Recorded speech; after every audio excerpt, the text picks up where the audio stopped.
Yo, you see who it is already. Price, Rob, Bruh Amigos podcast. And today, NBA Finals, Stanley Cup Finals. We even though we know JJ Redick is slim to none to probably become the coach, we're gonna play a little imagination game now and speak on Dan Hurley a little bit. And today we open the book of wrestling because we must address some of you hating ass people out there that want new stuff, but then talk bad about the new stuff, but then say you like the old stuff, but then that's bad too. So we're gonna open that book and probably be in there a while, and that's all today. Bruh Amigos podcast. Let's get it. Bruh.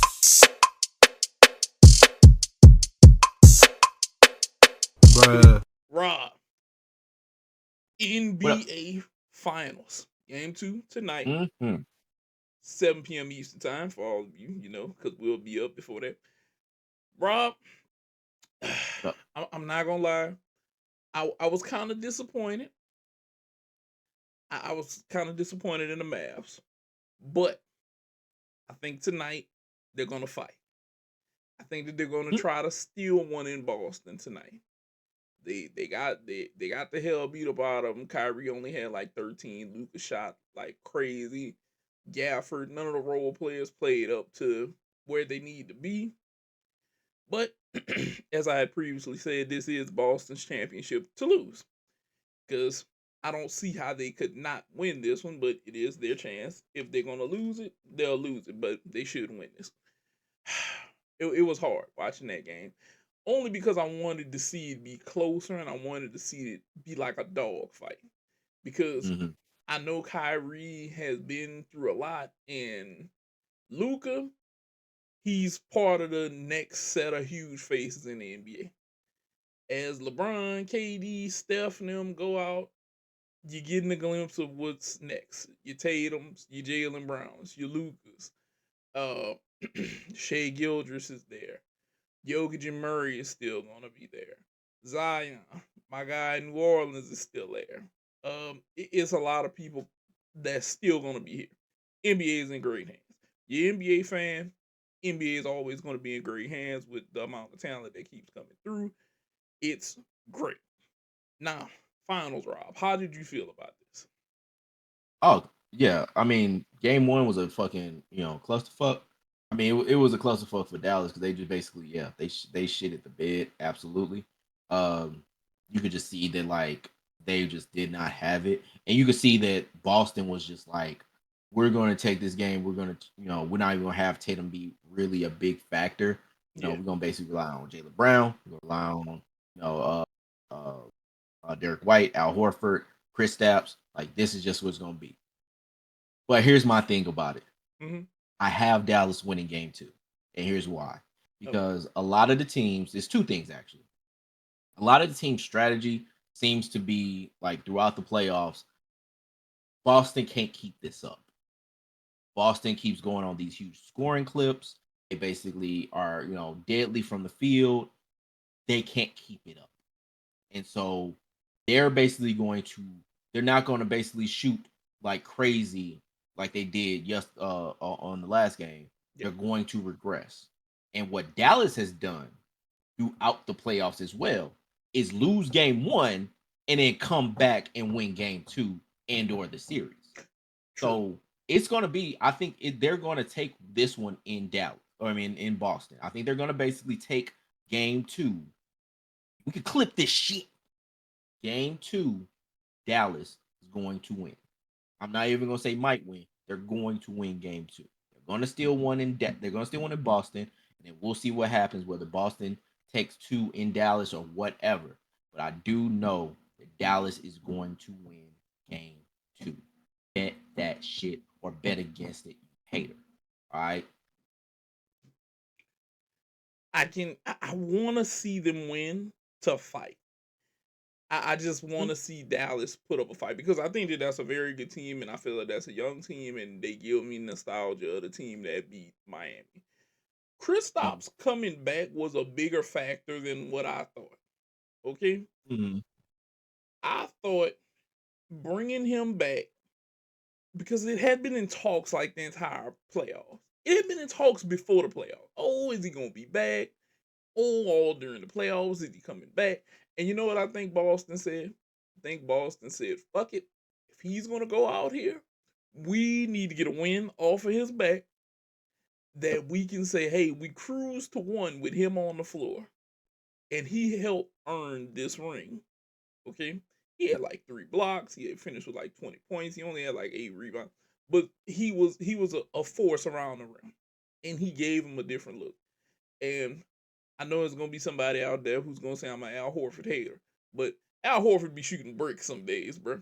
And whenever I Red watch Boston, House. yeah, whenever I watch Boston and I'm like, he's shooting and missing, I'm like, quit giving him the ball. Quit giving him the ball. Why? Why are you still giving him the ball? This should not be. And I know some people, you're just a hater. Al has been, yeah, I know Al has been in the league a long time. Like prime Al Horford in Atlanta was the man. Okay, he was doing his thing. Him, Joe Johnson, that team was special right there. I'm not even gonna lie to you. But some days I'm just like, quit giving him the ball. Quit giving him the ball. Quit letting him shoot threes. And sometimes I feel like they Draymond Green him a little bit. They be like, look, Al ain't hitting. Back up a little bit. He's shooting bricks. Let him shoot. But Kristaps played a huge role. Huge role. And I was like, Jesus Christ. And it You look wasn't, crazy. yeah, man. And it just, I'm not going to say it surprised me because I know the amount of talent that he has, but it surprised me. And hey, man, I'm going out here. I'm going to be super effective tonight and we're going to win. I feel like that's what it was because Jason Tatum wasn't, he wasn't the one star like, he wasn't like Brown. Jalen Brown has just been so prolific in these finals. And whenever I look at it, I'm like, this is the guy that you were thinking about trading at one point. You were Right. like, oh, we might send him to Houston if we can get some picks and some young kids back. And we were gonna ride Jason Tatum's back. And I'm thinking now, I'm like, I think y'all are pretty happy that you didn't send him to Houston now because he's been balling. Like, and I look at Tatum as much as he's like, Kobe's my man, and this, that, and the other, and I'm like, you're not playing like Kobe. Yeah. Right. You're not close right now. And I know it's somebody who's like, man, you're just a hater. No, I'm not a hater. I'm being real with you, okay? I'm being real with you. He hasn't played Kobe-ish lately. I'm gonna say in the past couple series. Okay, that's been Jalen Brown. So Jalen Brown, you've been doing your damn thing. But tonight, like Rob said, clip it. He thinks Dallas is gonna take one, and I think Dallas is looking to steal one tonight too. They got the doors blown off. They come back in game two. They in there. They're definitely in there. Stanley Cup Finals, Rob. I know you've been watching a little bit. I peep here and there. Edmonton, Florida. What is looking like? So I actually watched game one, guys. Like the big huge hockey fan right here. Uh no man, I actually did watch a good amount of game one of the Stanley Cup. And honestly, it was kind of wild. So like I've been peeping Florida because I listen to Dan Lebertard show. Shout out to Dan Lebertard, all the folks there. Um I've been listening to I've been like watching the Florida Panthers games here and there whenever I can. And it really seemed like Edmonton was doing the stuff that the Florida Panthers did, which was attack, attack, attack, attack, attack. You're gonna get some goals. Sooner or later, attack, attack, attack. Just a lot of shots on goal. Get them into him or into the goal. It seemed like Edmonton was doing that instead of the Florida Panthers. Florida Panthers was like very efficient. Like it basically it seemed like into like the third period they only had like a single digit amount of shots, but they were up 2-0. Like it basically Edmonton was doing everything they could, and Edmonton has two of the best players in all of hockey right now, with Draisaitl and Connor McDavid, and they just did not have anything. Connor McDavid, I think, only had like maybe 6 shots on goal all night. I don't even know what Draisaitl had. I don't know what the rest of that supporting cast had, but they had a lot of shots. They had like over 20, 30 shots. And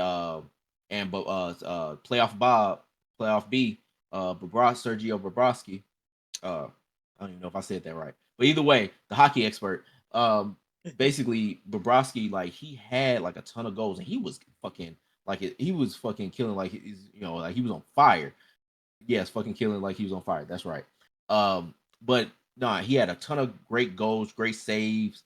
Um, like absolutely great game. Like the defense of the Panthers played absolutely well. Was basically doing everything they could to base stop. You could see like towards the latter end, like of the third period, basically it started, or no, it's second period, I think. But it started to, like, the walls kind of started to come down, but they recovered and still basically held serve. Like it was a good game one. We'll see what happens in game two. I think still down in Florida, and so yeah, man. Like, but kudos to the Panthers. They did win game one. The three away from getting Lord Stanley. So, but yeah, it was they got to the Oilers' ass. Yeah, and a lot of people I saw had like a lot of people got the Oilers picked to win this. Like I saw a Mhm. lot of people got the Oilers picked to win this, but I don't. And they got the best dude, Yeah, like best yeah, dude. yeah. But hey, sometimes it may not be like I'm gonna always go back to Mhm. this, and no matter what the sport is, sometimes it's just the guy or well the team that catches fire, catch fire at the right time. You walk Yep. your way through the playoffs and right into a championship. And sometimes that just is what it is. Okay. Now, even though we know, even though we know that the chances of JJ Redick getting the job now as the Lakers coach is slim to none. Let's just kind of imaginary, let's just play with your imagination just a little bit. Just imaginarily think if he did get this, or would he fail as the head, as the head coach of the Lakers? Do I believe he would fail? Nah, probably so. And if he didn't fail and he did happen to win once, what's the chances of him winning somewhere else? Now, I know a lot of y'all been paying attention to the narrative. Dan Hurley's up for it right now. Me personally, like I told Rob, either Dan Hurley is using this to get more money in college, which I feel like is the move, or if he is tired of recruiting, he's tired of having scouting teams and flying places and all of this other stuff. Maybe he is looking to go to the NBA. But let's not speak on that just yet. Rob, let's just play. If JJ Redick did get this, could he even be good as the head coach of the Lakers? So everyone, let's first start. Remember, we're doing using our imagination now, so let's all put on our imagination hats, imagination do rags, if you will, or imagination bonnets, Mm-hmm. Mm-hmm. for our ladies. And let's go ahead and just put that on. Are you guys ready? Now, bro, let's go ahead. Let's say let's imagine that JJ Redick has just been announced. I need you to announce it. JJ Redick has just been announced the Lakers JJ head coach. Redick has just been announced as the Lakers head coach, imaginarily. What? Oh my gosh, he is the new Lakers head coach. His plan finally worked. Holy shit. Um, dog, he's gonna absolutely fail. And here's why. Because think about JJ Redick, and this is the plight that a lot of people have and a lot of people think when it comes to um what they see, that's given to them on first take, whatever it may be. They see that this guy is so smart on basketball. He knows what he's talking about. He has the X's and O's. He's talking at Stephen A. Smith. He's doing all these great things. He's putting out Mad Dog Russo, all this stuff. He's bringing facts. He's got advanced analytics. Yeah, that's awesome. That's so great. But that has only so much to do with what an actual coach does. So, like, coach is middle management. Coach is somebody that has to be a lot of different things at the same time. So, has to be a mentor, be a X's and O's coach, has to be a PR person, has to be that conduit in between for management and the players. Speak to both sides and to speak to both sides well to keep them both at bay. JJ Redick doesn't strike me as somebody that has that. I think he's very smart on basketball. I think he's very smart on diagramming and being able to tell you why something happened or what would he would do to basically attack a defense or to defend the offense and do all these different things. But when it comes to being a head coach, I think you really have to basically make sure that you are people managing more, if not just as much as you basically are managing the game itself. Because the thing about people, they get mad. The thing about basketball players and athletes for that matter, they have egos. They've all been the best dude or best gal at their spot. They were the star. Then they went to another spot where they might still be the star, but they're amongst other people that was a star in their spot. And then they advance further and get to the NBA. And now they're just some dude or some girl. And they basically are trying to figure out what am I? And they may become the top cat at that spot and there's no other level to get to. So now they just got to sustain at the top of the mountain. And they're doing everything they can to sustain. But as that is happening, as those things are happening, they're living their life just like you're living your life, YouTube listener. You're basically like, I got shit I got to do today. I got family things. I got friends things. I got stuff. I got work stuff. I got all these things that I got to do. And then now I got to basically perform. That's what these cats are doing. Like they have a lot that they have to deal with, and I don't know if JJ Redick is ready for that. I think that he is somebody that is very smart on basketball, but he strikes me as a person that is very smart on basketball. But if you don't understand the way that he is talking and he can't conceptualize down to you, then he's going to overlook you and overpass you. That's what he strikes me as. Now I could be wrong. I can't tell the future. I'm not Miss Cleo. I'm just some dude in a Bullet Club shirt. But the thing about it is with JJ Redick and the way that he purports himself on TV, purports himself as somebody that is just, I'm very smart. And you can talk to me because I'm very smart. And look at what I'm doing because I'm very smart. But the retainability of what he has is minimal because most people don't really think in basketball terms or think in ways just like that. So he seems smart. He seems like he knows what he's talking about. But when it comes to somebody managing you, telling what you need to do day in and day out, and then talking to his staff and telling them what they need to do day in and day out and managing those different things while also being the smart guy, it just don't always work that way. Like people don't talk about Daryl Morey. Daryl Morey is somebody that just is very smart but not a great people person. Does things where it shows that he's not a great people person. He doesn't know how to manage relationships well unless you're really down with Daryl Morey or you get down like Daryl Morey does. When you're not that, he basically just doesn't know. It doesn't seem like he has a way to really talk to you. So when it comes to JJ Redick, I don't see him as somebody that has done that. And especially because he's never really coached grown men before, it would be a hard learning curve while also having to manage possibly the greatest player of all time and the greatest franchise of all time. I don't know how he can do that. It would be hard for him it would be hard for him not to fail when it comes to that job with all those things. And granted, I don't know JJ Redick. I don't know him from any any of y'all. But the thing about it is, when I look at him and I look at the totality of the situation, it's not built for him to succeed. No, And for it somebody is not. like that, whereas like you're David Black, essentially, it's hard to basically come back from that. And I think that that's what would happen to him. And I don't. So it's not as much about JJ Redick and what he is and who he is as a person. It's the totality of everything and what I think of him as a person. So that's what I see with JJ Redick. And we can take off our imagination hats Yeah, and, if and if you want to. Like, go ahead. I'm gonna say this. I feel like JJ Redick is a person who you bring in after a Mark Jackson, kind of like what Steve Kerr did. He maybe could Mhm. fill that role. I don't see him. Or I see him working well maybe with a younger team. You give him a team that they can look up to him. You know, this guy stayed in the NBA. He's smart. He was here a long time. He was a shooter. He was successful in the NBA. I see maybe that working for him, Mm-hmm. but for the Lakers, no. I just don't. Young team, I could maybe see you getting away with it. Like you give him for example, that Rockets team.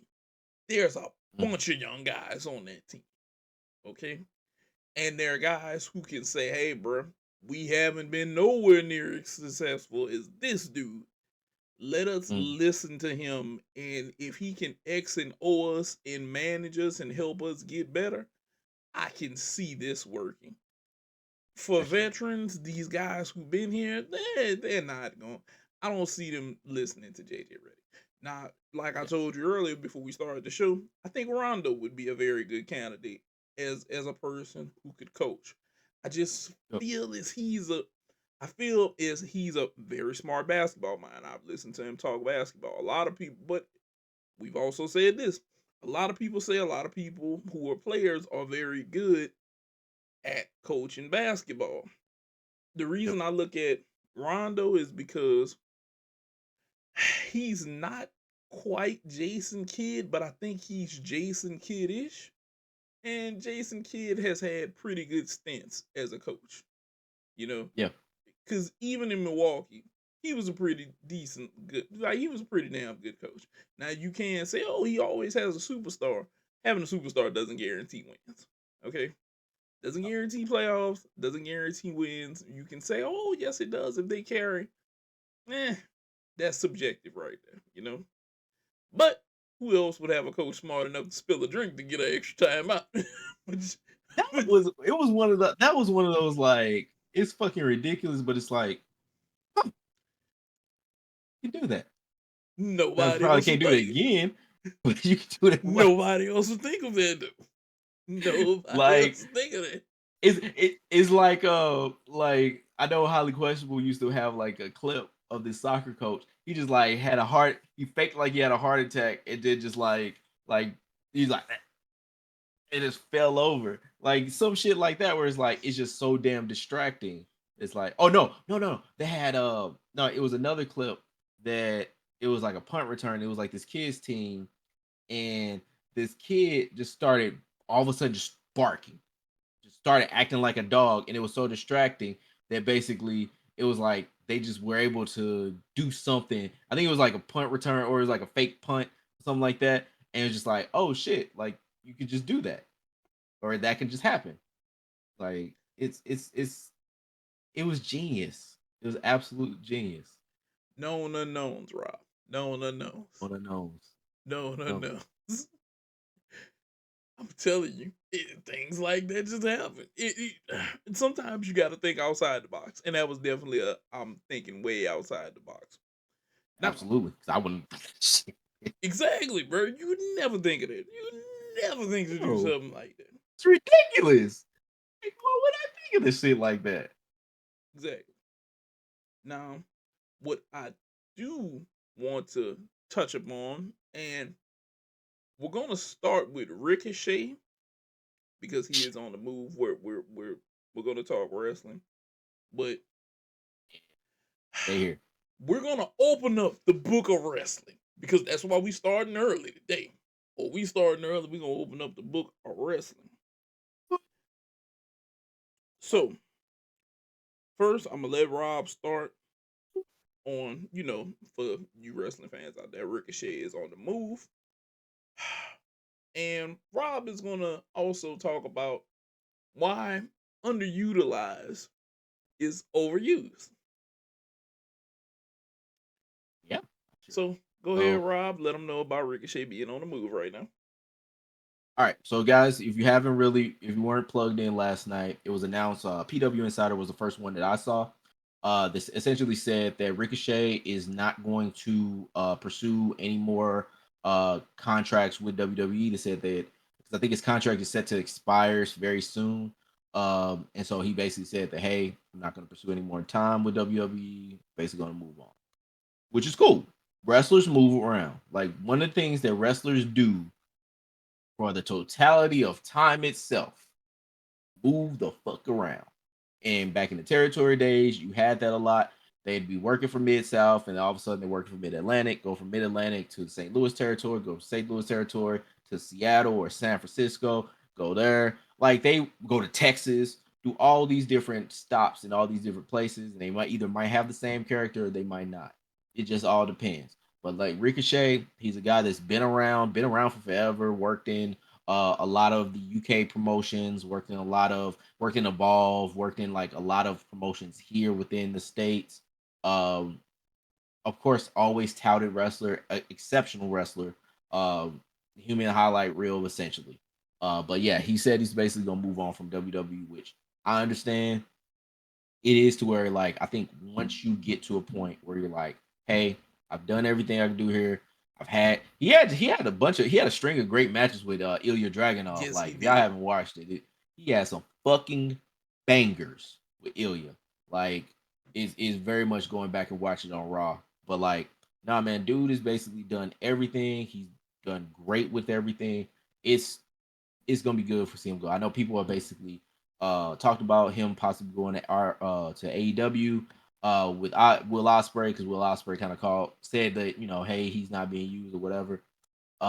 Which the funny thing is with AEW is he's gonna probably be the same fucking spot Yep. he is in WWE, if not lower. Because the thing with AEW, and this is what kind of goes into the whole underutilized thing.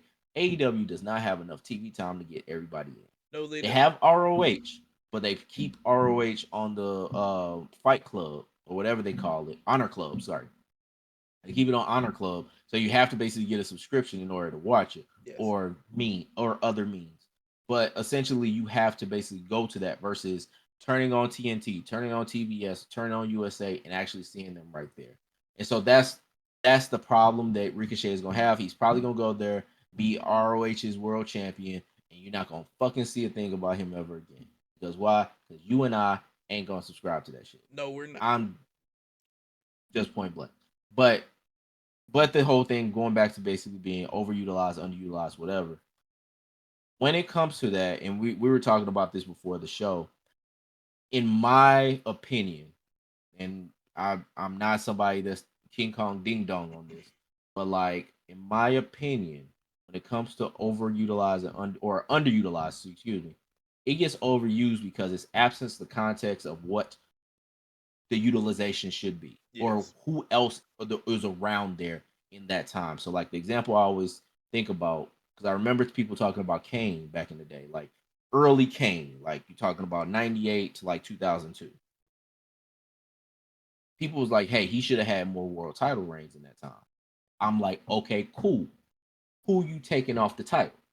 Because granted, that title back then was kind of hot potato. But who you taking it off of and how long you taking it off of them? Because you got Kurt Angle, you Mm-hmm. had Big Show, you had Mm-hmm. Undertaker, you had Yep. Rock, you had Stone Cold, you had Triple H, you had all those guys that was there in that time. You know, who is not getting the world title because Kane is getting the world title? And are you good with them getting the world title versus Kane? Or Kane being the world title versus them?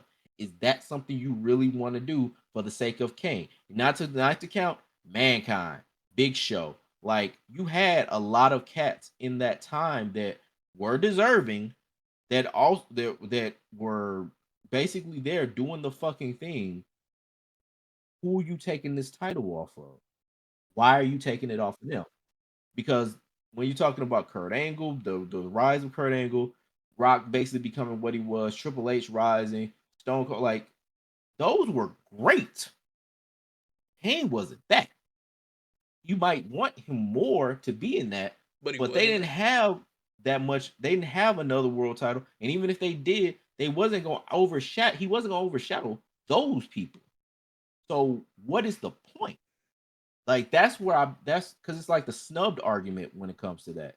People want to say a certain player is snubbed from an all-star game, MVP, all NBA, or whatever, but they ain't gonna say who's getting taken off. They'll just say they got snubbed. And part of it is because people want to be too nice about things and be like, man, no disrespect. No, it's competition. Competition is not nice. Competition is competition. If somebody is not as good as somebody else, they're gonna lose. And it's not as if losing is the end all be all. Losing is just part of the game. So when you talk about these things, when it's underutilized or snub, you got to put some goddamn context in it, because it can't just be, oh, they should also get this. Like I always, like we were talking about it before the show, energy cannot be created or destroyed. Whatever Nope. energy that's been here with the dinosaurs is here right now. So there is no more other spots or energy. What is the utilization that needs to be, and who you taking off? And nobody's gonna answer that latter question. That's the problem. And that's why I say it's overused, because when it comes to Ricochet, Ricochet has been US champion, Yep. Intercontinental champion, Yep. speed champion. Yep. Like he's done countless match tag team champion, I think. Like he's done everything at his ceiling comparatively to the Seth Rollinses, Kevin Owenses, or the Roman Reigns or Cody Rhodes, all these Sami Zayn's, all these different people that are all fucking over. Like he's not that. Partly because not that great on the mic. Bingo. And that's the problem when it comes to him. He's just not that great on the mic. And it's not something that I can do about it. It's something that I can just make an observation and convey it. Those other guys have been great at conveying themselves on the mic. They have been well at connecting with audiences. They've been well at rolling through storylines. So when it comes to, hey, asking me, should Ricochet overtake any of those people from their spots, I would flatly tell you no. So then the argument is moot. So what is the other thing? Do you want Ricochet to have more? Absolutely. Do I want Ricochet to have more? Absolutely. Am I counting absent context to make that happen? I am not. That's just not what I do. I don't know. I don't know Ricochet like that. He ain't Ken, and we ain't going together. So I don't have to do that. All I'm saying is we need to basically put more context in when we say these things. Words mean things, so do sentences. All right. So let's just talk about this more instead of just basically being like, hey, so and so should be utilized. And to double down on your point, Kane was a character that he didn't talk. In the beginning, he did not talk like that. Like he did, but it was like this, Exactly. Exactly. and then they transitioned. Didn't really explain it either. Then he started talking for real. Exactly. Kane had unexplainable transitions of I need a voice box. Now I have a voice box. Then you were And just unmasking. to be honest, I'm kind of enamored with talking like this, but so this might come back in the show. Kane was a character. In the end, he talked as he got to corporate Kane. Okay? Way down the line in his career. We're talking years after debut, he actually started talking as corporate Kane and whatnot, okay? He had to go through unmasking and all kind of others. Kane had so many transitional events before he even really went to talking on the mic. Now, I've seen tweets of people saying WWE should cut Ricochet loose on the mic. Okay, could this be good? Maybe. But could this be bad? Horribly. Yes. This could go way south from what y'all really want this to be. I don't think in this it's not a knock. It's not a knock against some of you guys. But I don't think you're thinking about if this goes south, what are they going to do with him? Because if you don't do well on the mic, it's not happening. Case in point, Gene Snitsky. And some of you may say, well, who is that? Well, if you don't know, go ahead and take some time and go ahead and look up who Gene Snitsky was in the WWE. Go ahead, Rob. It's not my fault. There you go. They cut him loose on the mic one time, and then they took that thing from him. It never went back. And again, oh, what you need? You gonna say this, this, and this, and no more freestyle. You go out there and you Same rap the corporate rap. same thing happened with Titus O'Neil at first. Yep. Same thing with Titus O'Neil at first.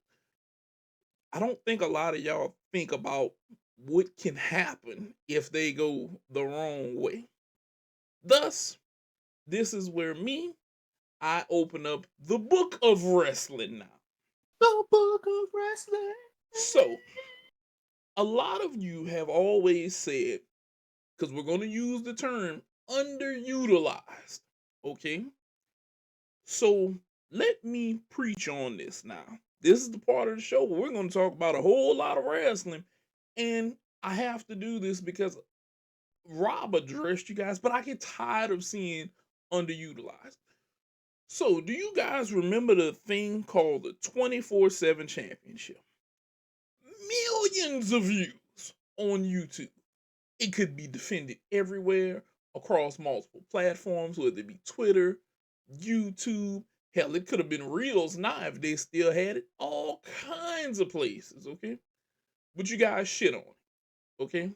You guys shit on it. And it was something awesome that gave people, it gave you a look in the other wrestlers that weren't being used and a comedic look into how good of some of these wrestlers are acting wise. Not just wrestling, but the personality that went with them. Now, before the show, me and Rob talked about you guys shitting on new stuff. Let me also talk about some other stuff. So, you guys like to say how much we like the old titles, okay? But there's a problem. If we bring back some of this old stuff, we have to do it in a new way. And everything that we bring back in a new way, you guys just shit on it. So there's no reason to bring this back.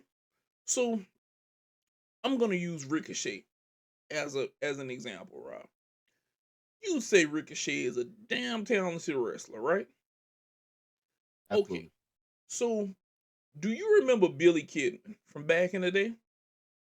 I Bingo. wanted want to. Billy Kidman was I, never a guy, he was never a mic guy, but he was a wrestler. He was a yeah. wrestler. And I think about him whenever I see Ricochet. Now, on top of that, there's a difference. You know what kept those guys busy back in the day? They had other titles that used to float and be defended throughout the night. See, you guys forget about the guys like Disco Inferno who were TV title people.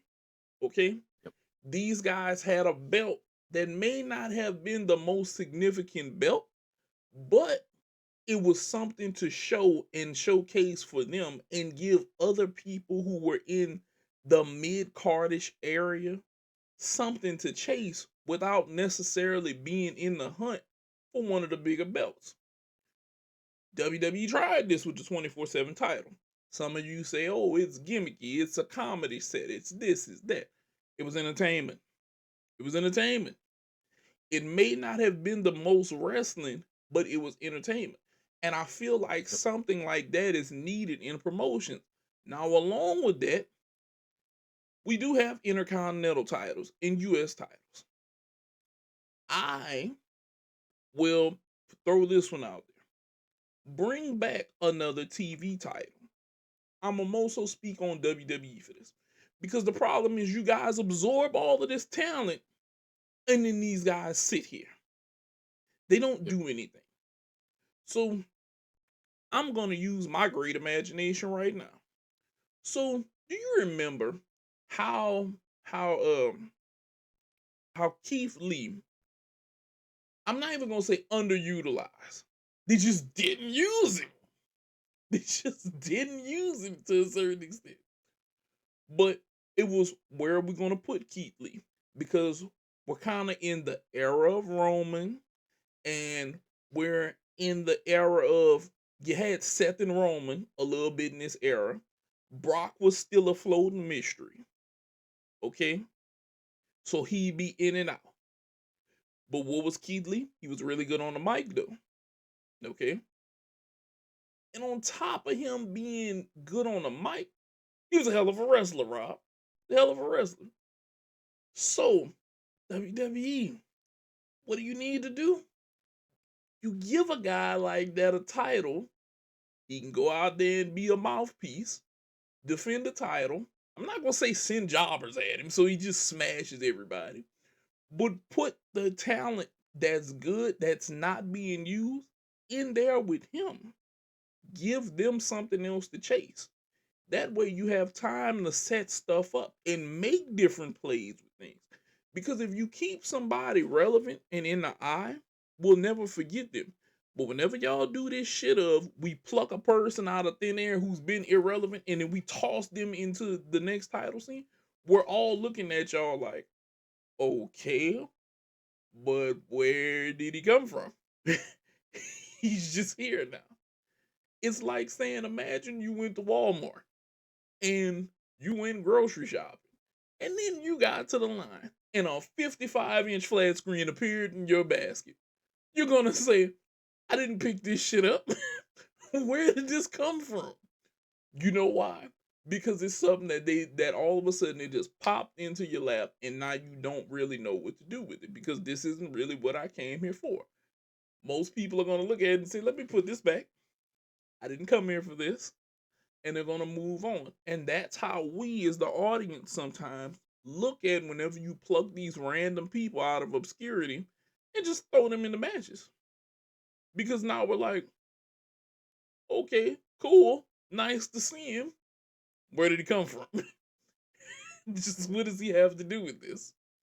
He's nowhere to be found.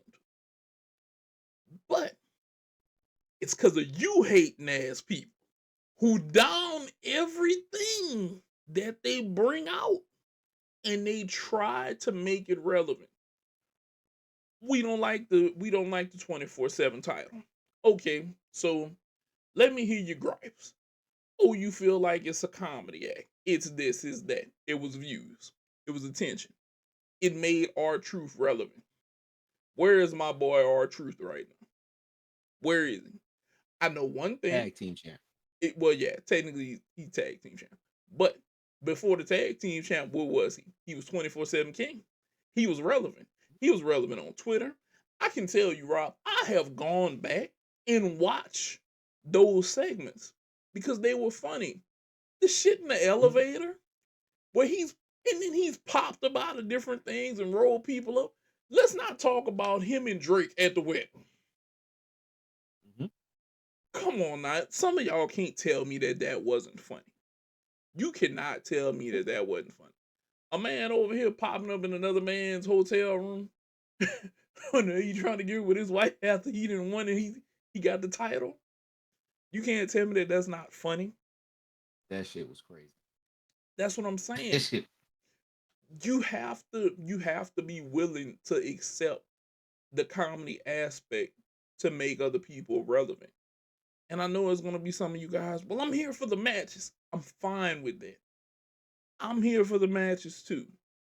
But I don't want the guy who's not getting a chance to work and has something to give to the company a chance not to give it. Yep. Give the TV title a run out there. Put it in the hands of somebody. You know who I think would be a great TV title champion, bro? That well, he would have been a perfect person to put one on at the time. Dolph Ziggler. Dolph Ziggler used to sell the hell up out of moves, and he was a great wrestler. But he never got to constantly hold a strap like that. You know? It would have given a person like him even more relevancy outside of him just selling moves very well. And he was good on the mic. He had shit with Vicky.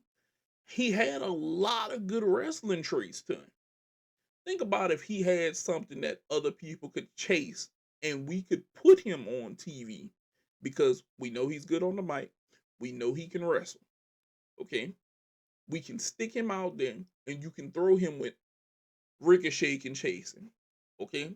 You can have all of the people who may not be the best on the mic, but they're really good wrestlers and have them chase this dude and have really good matches. They're not just gonna be irrelevant anymore. You're gonna feed us really good wrestling content. They may not be the headliner, but like I know, you've watched pay-per-views and seen matches before the main event and said, nah, dog, that was main event worthy. Yeah. And some people may say, I don't want them to overshadow the main event. But guess what though? The fans wanna love it. If Dolph goes out there with Ricochet and they have a knockdown, drag out, high flying fight with technical moves in there, we're gonna say, hey dog, Ricochet and Dolph got busy before the main event. And we're gonna remember the match. But you people are You haters though. That's why I can't have that. know what I thought about? What? And audience, y'all can tell me if this is a good idea. I was just thinking, like, as you were talking, I was thinking about this. So like the TV championship, one of the things about the TV championship, which was kind of the things with a lot of those matches back then, was like 15 minutes. Mm-hmm. You got 15 minutes to basically have the match, or a 15-minute time limit. I think if you basically had a title, I don't know what it'd be called, but if you had a title, they say it's a TV championship, Yeah. a TV title, you let the champion pick what the stipulations are for the title. So what I mean by that is, so like say a Dolph Ziggler, for example. Ziggler comes in the ring, he's told and he's like, who wants to get their 15 minutes of fame? You say, I want who wants to get their 15 minutes of fame and make every match 15-minute time limit. Because he's the champion, he can make the rules. That's the way you do that. But say he loses it. He loses it to a guy like,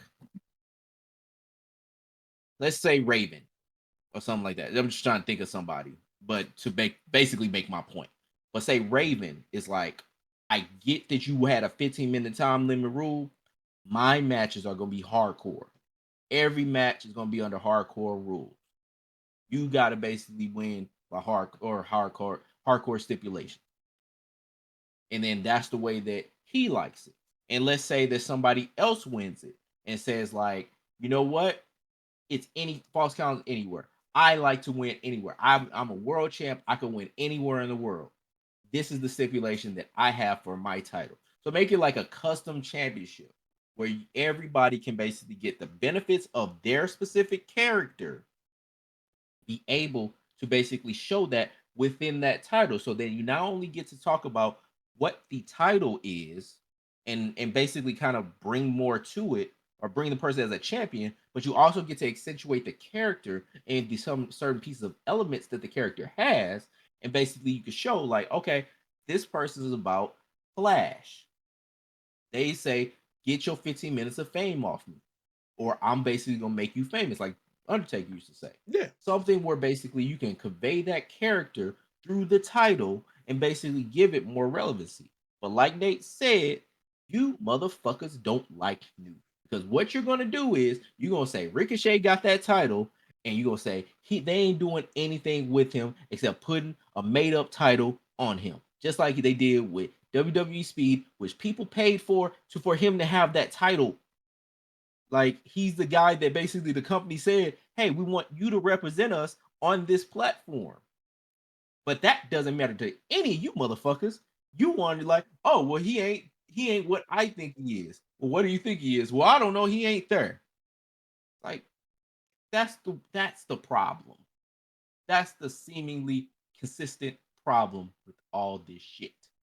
And not just that, Rob. He doesn't have to be buying just the one show.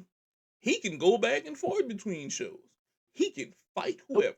Yep. He may not show up on Monday, but we see him on SmackDown. He can have a Absolute title traveling there. champ.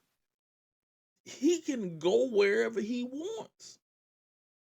I wouldn't Yep. call it the People's Championship, but I'd call it the Shot Callers Championship. This Ooh, shot call. Yeah. this belt can walk back and forth between brands. He can fight on his terms and do whatever he wants. Okay? And now guess what? I got something else to watch. Because all of those guys who are sitting in the mid card that ain't doing nothing, They're stagnant. They have something to chase. Now, Yep. hey, bro, I'm going to get the shot callers title, bro. I'm going to get this. I'm going to win this, and then I'm gonna whip ass in hardcore matches. Or I'm going to whip this, and I want 15 minutes or falls count anywhere. Or hey, pay per view wise, I want an Iron Man match. Let's get it. See, Give me an hour with him. He can't beat me. You can let the technicality and the personality of these guys shine. Falls count anywhere, backroom matches, parking lot brawls. It gives something that's flexible to everybody, and we can do this wherever. But y'all are haters. Y'all are haters. pure haters, and I don't. Hater. It's gonna be somebody who says, "No, you're the hate. No, you're the hater. No, You're you're the the hater. hater," because You, you you are gonna go against this, and it could be really, really good, and you're not before gonna it even want has to a shot. accept. You're not gonna give it a chance because y'all hated till the 24/7 title was gone. But if I pull up YouTube, I bet that there's millions of views on them 24/7 title videos. Why? Because it was entertainment. And it's a mindset, guys. It's a mindset. You need to go away from not accepting new. Because there's some of y'all that buy a new iPhone every year and it's damn near nothing new on that thing. Rob, I know you're kind of guilty of that one, but you know you. Ain't no kind of it is. That's the truth. Yeah. Looking at some the new one now. some of y'all do that, but you won't give this a chance. Just give it a Right. chance. Just Because overall the thing is like I'm a person that likes yes, I don't like everything. I don't like everything that comes new. But I think when it comes to certain things, the amount of perspective that you gotta have where it's like, okay, is this at least something different than what I've seen before? Like the 24/7 title wasn't completely different, but the way they utilized it was a little different. I mean, granted, like remember the hardcore title where Crash Holly was going through the fucking playground and everything like that. That yeah, shit was fun, but like it didn't seem like the wrestlers or anything like that was embracing it. And only one that really was the only ones that were really embracing it was R-Truth, Tamina, Akira Tozawa, Dana Brooke, and Reggie.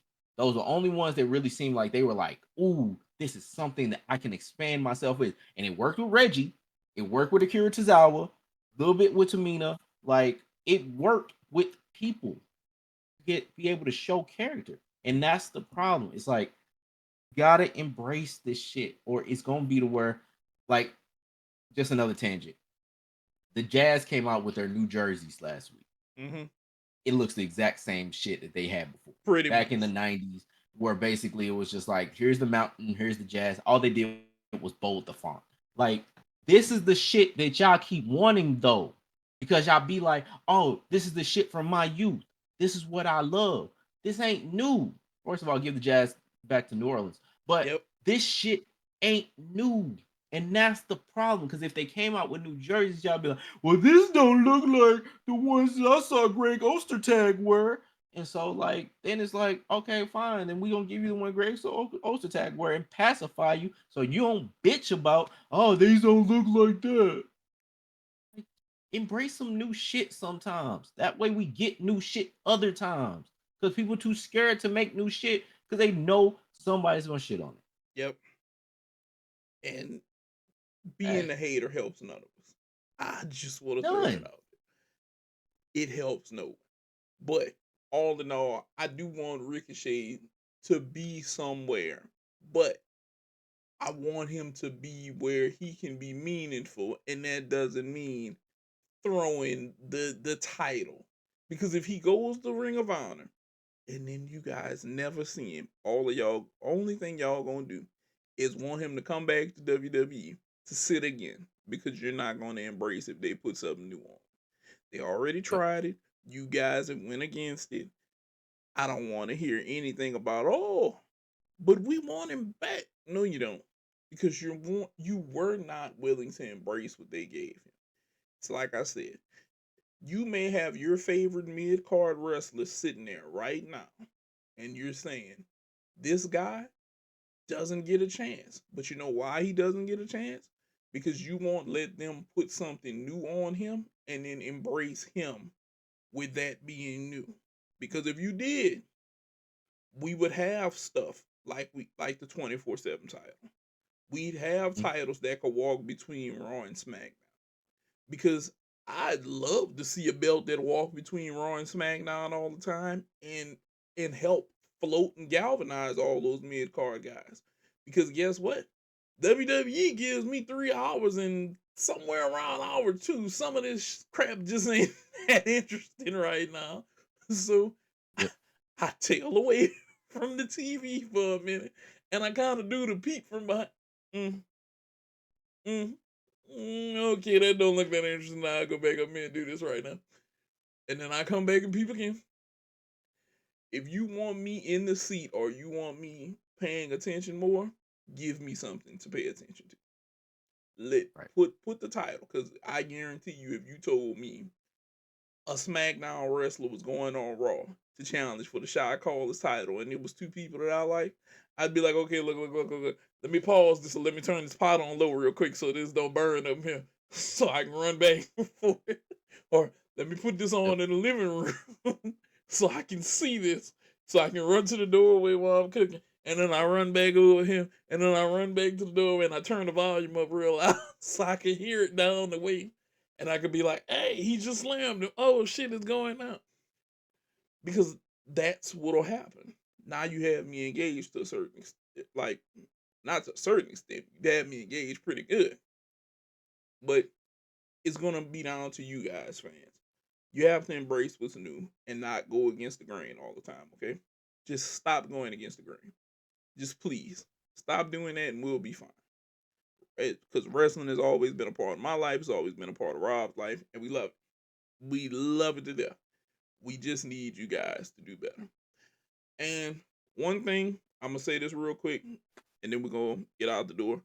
I know some of you guys may see it. It was boxing news. Ryan Garcia he got picked up, arrested, $15,000 in vandalism, hotel. This is one of the things that I want to say about mental health real quick. Mental health is always going to be an important thing. Whether you may or may not think it is, it is. He's a fighter. His mom is going through something. It's affecting how he's acting. Boxing, always stay up on mental health checks. Boxers, matter of fact, I think the boxing committee needs to make sure that there's always a mental health evaluation for a lot of boxers to make sure that they're not going through something, that they can go the right way. Because I know way back in the past, if they knew about some of the boxers who committed suicide and things like that and drinking and going into depression, they would have been on top of this a long time ago. This is the time to be proactive. And I'd like you guys to be proactive. Okay? That's coming from me, a boxing fan. Also, my partner Rob, boxing fan, mental health advocate. This is what we want you guys to do. Take care of the fighters who entertain and they fight for their right every night on TV and they fight to make a living. Let these guys also be taken care of mentally, just not physically. Now, time for us to go ahead and wrap up the show because we love doing this. And as usual, Rob, go ahead and take us out of here. All right. Good night, Taylor Swift. Good night, Canada. Peace to Ryan Garcia. Hope you're doing well, man. Absolutely, like, echo what Nate just said. Like, it would be better when it comes to basically, I mean, not just boxers, but everybody's mental health, man. Everything. Look, check on yourself, check on others, make sure everybody's doing good. I know we all busy, and things do happen. Do what you can where you can, because I know I don't do it well enough as I could. So, but yeah, man. Had another point, but I completely forgot it. I think I was gonna go off. I think I was gonna go off about the Jazz jerseys or something like that. But it don't matter now. See y'all next week. Yeah. See you guys next week. We're out. Peace. Bro Amigos Podcast. Like, subscribe, tell your people about us. We're out. Thanks for checking out this episode of the Bra Amigos Podcast. Make sure to like, comment, and subscribe so you never miss an episode.